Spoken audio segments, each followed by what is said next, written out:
My name is Michelle Sutton. I'm currently an Education Officer with the Ministry of Education. I started in the Federation about 13 years ago as a specialist teacher for physical education at Gingerland Secondary School. And then I was appointed as a graduate teacher, as that's my background. I have a bachelor's in physical and health education from the University of Toronto. But ultimately, I've been involved in physical education since 18 months, you could say. I started as a specialist teacher at the Gingerland Secondary School in the field of physical and health education. And then I was appointed as a graduate teacher in the same domain as physical and health education, in which I had received my bachelor's in physical education from the University of Toronto in Toronto, Canada. I transitioned from the classroom to administration, the office, back in approximately 2007, 2009, between that span, in which that vacancy became available as a sports coordinator in Nevis. And then from there, I just escalated up to education officer now, responsible for physical education and also CFS, HFLE, all the areas combined as one. Despite not being in the classroom, transitioning to the office is because I saw the need for policy development, and we need a formal curriculum starting from kindergarten right through to secondary school. On the books right now, we have a lot of checklists maybe that started, I think, when I look back in the history of PE in St. Kitts and Nevis from 2003, as a matter of fact. So we've been working hard in the domain. However, when it comes to a formalized curriculum for us to follow, standardized across all schools in St. Kitts and Nevis, that's where the need was, and then I stepped up to the task. Physical education is practiced from primary school right through to secondary school. As a matter of fact, it even starts as early as preschool in some jurisdictions. So I know in Nevis, 2 preschools do a PE program, and I believe in St. Kitts 1 or 2 do a formal PE program, but ultimately it's a part of the high school program. But from a structured subject, it's in our national report card, so it's a legitimate subject from primary school right through to secondary school. Schools right now, we don't have a formal framework to follow and curriculum for physical education. So what you tend to see happening is that it's almost done, I wouldn't say hadocly, but it's not as formal as it should be. Sometimes you specialize more in sport versus physical and health education, which is talking about activity and being fit for life. What we're in the process of doing is standardizing it, so it's not just sport oriented, it's actually based on children developing a sense of wellness, developing skills for activity for life. So when you find, for example, a lot of persons don't play a sport in their adulthood, but they'll be more involved in yoga, going to the gym, cycling, even down to roller skating and rollerblading now you see is the fashion. So those are things that we're trying to aim to ensure that children have an understanding of what it is to be physically active for life. 3 schools on St. Kitts are involved in a pilot program for the physical education program. That's Bronte Welsh, Dean Glassford, and Beach Allen Primary School. So we did a training back in August, extended into September, to train the personnel at the sports department in administering a formal PE program for kindergarten to grade 6. Right now, we do not have any assigned PE teachers in the schools. What we do have is that the sports department have personnel who go out to each school, assigned to each school. So what we utilize is a partnership between the Department of Sports and the Ministry of Education to ensure the program is taught from a standardized perspective.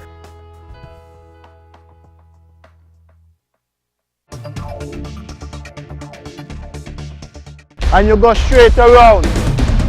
Let's go.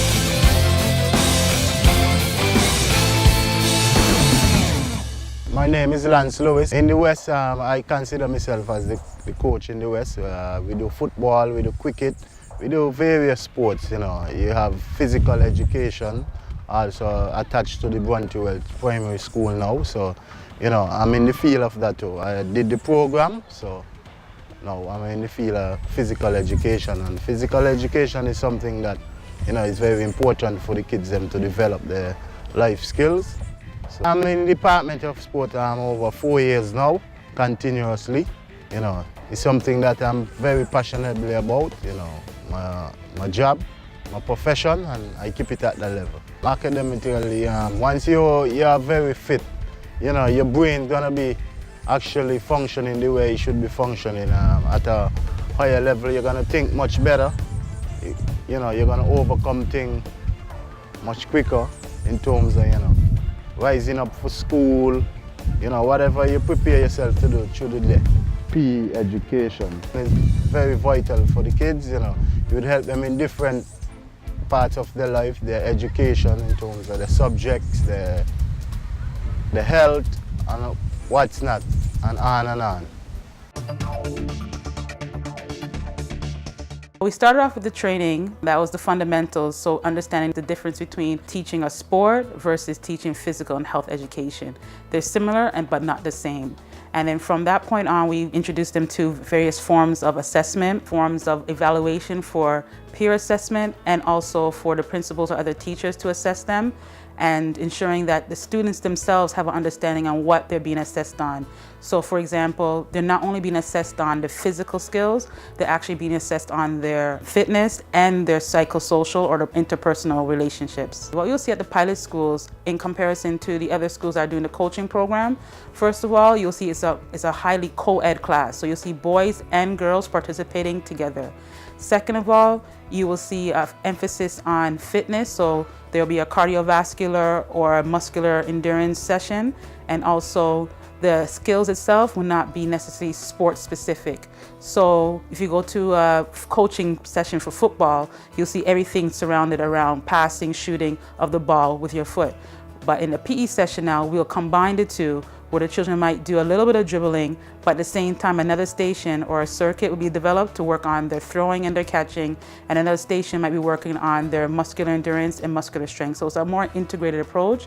So if you go to any PE session at any time, you might see multiple sporting activities being taught versus just one. Physical education and sports are similar but not the same.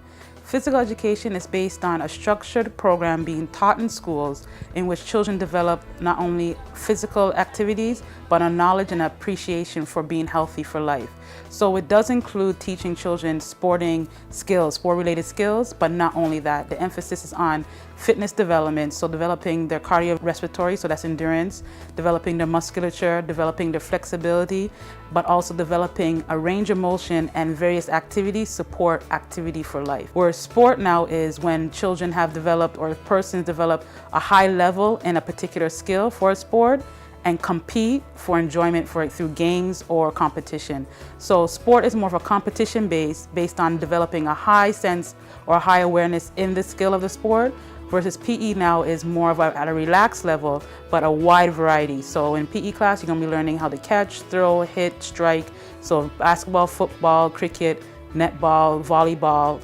Well, yes, PE is done similar to any other subject when it comes to assessment and marks. So you'll be marking children continuously throughout the term, and you're marking them based on their improvement, yes, but making sure it's structured to show development so that we are developing the children's skill level and understanding of their body and how they relate to others. So for example, we mark them on, as I said, fitness, so it'll be cardiovascular endurance.